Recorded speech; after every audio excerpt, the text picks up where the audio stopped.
Hello મિત્રો, હું આવી છું આજે વધેલી રોટલીની સેન્ડવિચ લઈને.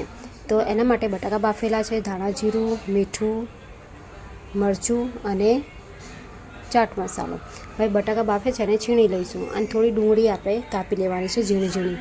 તો જે વધેલી રોટલી હોય તેની ઉપર આપણે ટામેટા સોસ, રેડ ચીલી સોસ ને ગ્રીન ચીલી સોસ પાથરી દેવાનું છે. પછી આપણે જે બટાકાની અંદર મરચું, મીઠું બધું નાખ્યું હતું એનું લેયર પાથરી દેવાનું છે અને થોડી ડુંગળી એની ઉપર પાથરી દેવાની છે. પછી આને શું કરવાનું છે, એક રોલ વાળી અને આપણે જે ટોસ્ટર હોય ટોસ્ટરની અંદર જરાક અમથું તેલ લેવાનું છે. તેલ થોડુંક જ નાખવાનું, નાખી અને પછી એને રોલ વાળીને મૂકી દેવાનું છે ગરમ કરવા. જો મસ્ત ક્રિસ્પી તૈયાર થઈ જશે. અને આ નાસ્તો છે ઓછા તેલમાં જ બની જાય છે.